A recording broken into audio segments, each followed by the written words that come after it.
हरे कृष्णा दोस्तों, श्रीमद् भगवद गीता यथारूप।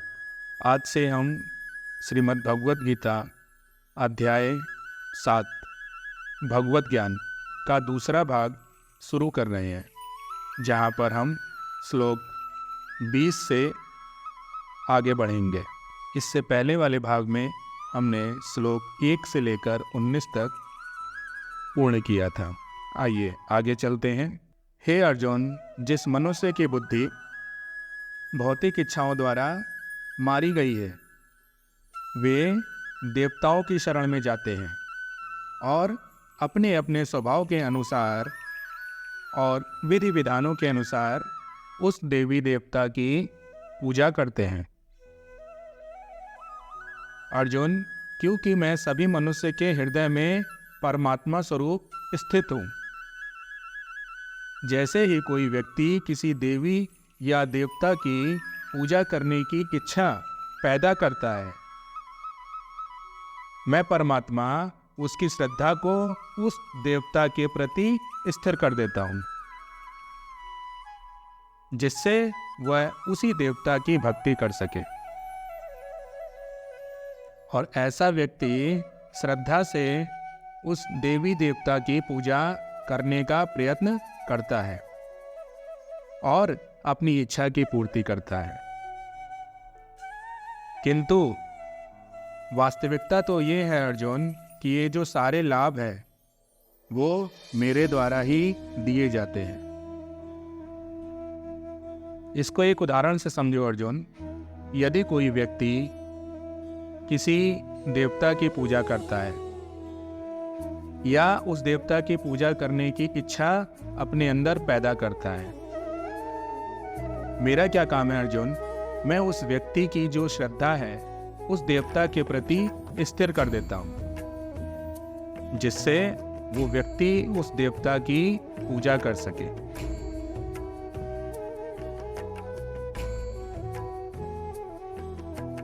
हे अर्जुन, जो अल्प बुद्धि वाले व्यक्ति हैं वे देवताओं की पूजा करते हैं और उनसे प्राप्त होने वाले जो फल हैं वो बहुत ही थोड़े समय के लिए होते हैं। अर्थात अगर तुम किसी देवता की पूजा करते हो, उनसे तुमको कोई फल मिलेगा तो वो जो फल है वो क्षणिक होता है, वो हमेशा नहीं रहेगा। हे अर्जुन, देवताओं की पूजा करने वाले लोग देवलोक में जाते हैं, किंतु जो मेरे भक्त हैं, जो मेरी पूजा करते हैं, वो मेरे परम धाम को आते हैं। यहाँ पर एक समझने वाली बात है अर्जुन। यदि कोई व्यक्ति देवलोक में जाता है तो वहाँ पर अपने पुण्य कर्मों को भोगेगा और पुण्य कर्म को भोगने के बाद जब उसके पुण्य कर्म खत्म हो जाएंगे तो वह व्यक्ति फिर से इस धरती लोक पर जन्म लेगा और फिर से वो अपने कर्म के बंधन में फंसना शुरू हो जाएगा। किंतु जो व्यक्ति मेरे परम धाम को आ गया, उसका जन्म और मृत्यु से अधिकार हट जाता है। ऐसा व्यक्ति भविष्य में अब कभी ना जन्म लेगा ना मरेगा, क्योंकि वो मेरे धाम आ गया है। उसको ये जन्म मृत्यु के चक्र से मुक्ति मिल गई। और ये जो मुक्ति है अर्जुन, ये सिर्फ मेरी पूजा करने से ही मनुष्य को प्राप्त होगी।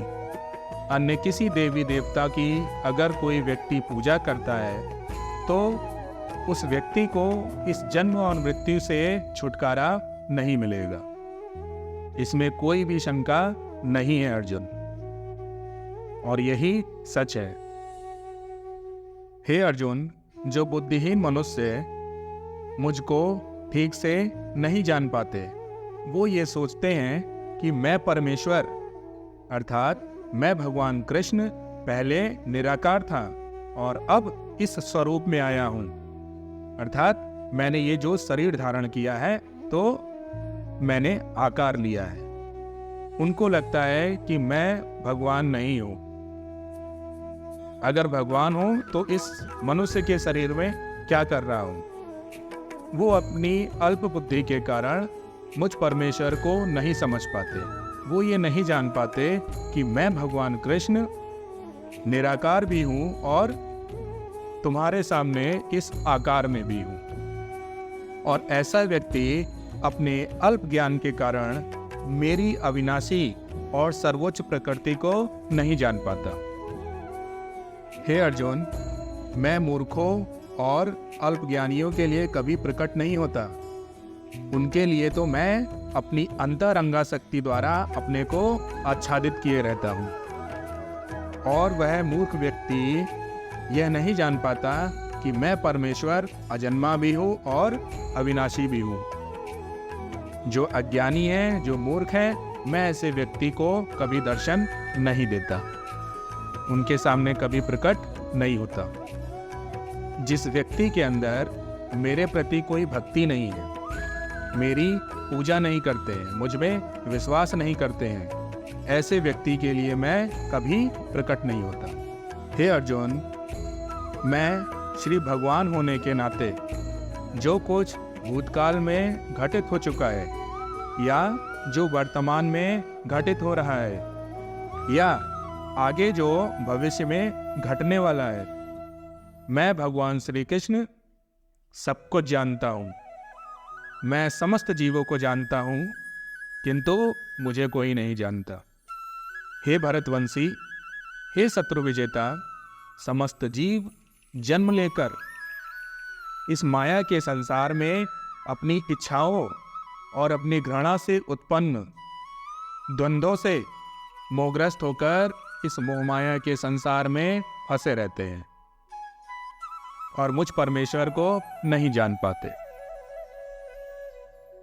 हे अर्जुन, जिस मनुष्य ने अपने पिछले जन्म में और इस जन्म में जो पुण्य कर्म किए हैं और जिनके पाप कर्म पूरी तरह से खत्म हो चुके हैं, ऐसा व्यक्ति इस मोह माया के द्वंद्वों से मुक्त हो जाता है और ऐसा व्यक्ति संकल्प पूर्वक मेरी सेवा में तत्पर हो जाता है और अंत समय में मुझ भगवत धाम को प्राप्त करता है। हे अर्जुन, जो व्यक्ति जन्म और मृत्यु से मुक्ति पाने के लिए प्रयत्न करता है, वही व्यक्ति बुद्धिमान है और मेरी भक्ति ग्रहण करता है। ऐसा व्यक्ति ही वास्तव में ब्रह्म के समान है, क्योंकि वे दिव्य कर्मों के विषय में पूरी तरह से जानने वाला है और अंत समय में मुझ भगवत धाम को प्राप्त करता है। हे अर्जुन, जो मुझ परमेश्वर को मेरी पूर्ण चेतना में रहकर मुझे जगत का, इस देवताओं का और समस्त यज्ञ विधियों का कारण मानता है, ऐसा व्यक्ति अपनी मृत्यु के समय भी मुझ भगवान को जान और समझ सकता है। इस प्रकार श्रीमद् भगवत गीता का 7वां अध्याय भगवत ज्ञान का भक्ति वेदांत तात्पर्य पूर्ण किया। 7वां अध्याय भगवत ज्ञान का सारांश यही है, जो व्यक्ति भगवान कृष्ण की भक्ति करता है वही इस जन्म और मृत्यु के चक्र से मुक्ति पा सकता है। अन्य कोई व्यक्ति इस माया के संसार को नहीं तोड़ सकता। यहाँ पर भगवान श्री कृष्ण ने एक संदेश और दिया है कि इस संसार में बहुत से ऐसे लोग हैं जो भगवान कृष्ण को छोड़कर अन्य देवी देवताओं की, अन्य बाबाओं की पूजा करते हैं और वो पूजा इसलिए करते हैं क्योंकि वो क्षणिक सुख चाहते हैं, थोड़े समय के लिए सुख चाहते हैं। यदि कोई व्यक्ति किसी देवता की पूजा करेगा तो उस पूजा के पीछे उसकी कुछ इच्छा होगी, सांसारिक इच्छा होगी। किसी को धन की इच्छा होगी तो किसी को परिवार की इच्छा होगी, लेकिन ये जो सुख उस व्यक्ति को मिल रहा है ये क्षणिक है। ऐसा व्यक्ति भूल जाता है कि वो जिस देवता की पूजा कर रहा है उस देवता के प्रति भी उस व्यक्ति की श्रद्धा मैंने ही स्थिर करी है, और उस व्यक्ति को जो सुख मिला है उस देवता की पूजा करने से, वो सुख भी मैंने ही दिया है।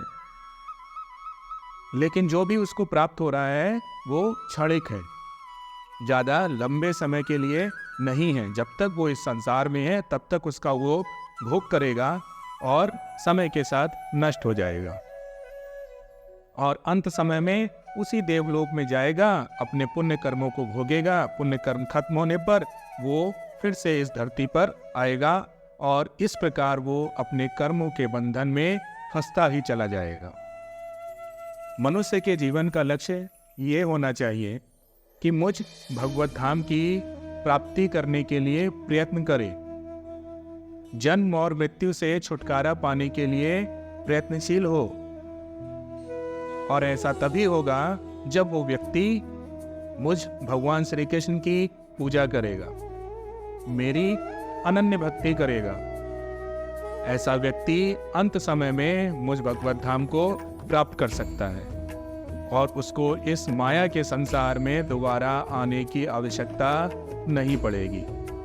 इस संसार में मेरे धाम के अलावा अन्य कोई ऐसा धाम नहीं है जो मनुष्य को परमानंद का सुख प्रदान कर सके।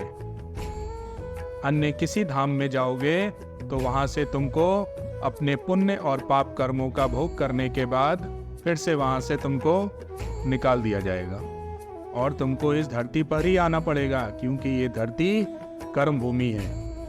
यहाँ पर हर व्यक्ति कर्म करता है। इसीलिए भगवान श्री कृष्ण समझाना चाहते हैं कि मनुष्य के जो भी कर्म हो वो भगवान श्री कृष्ण के लिए अर्पित हो। मनुष्य का जो भी भक्ति के प्रति आस्था है वो भगवान श्री कृष्ण के लिए होना चाहिए।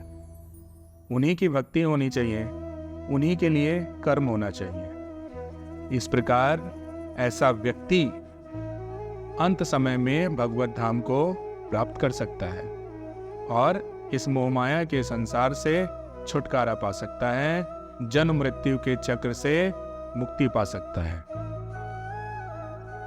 हरे कृष्णा, हरे कृष्णा।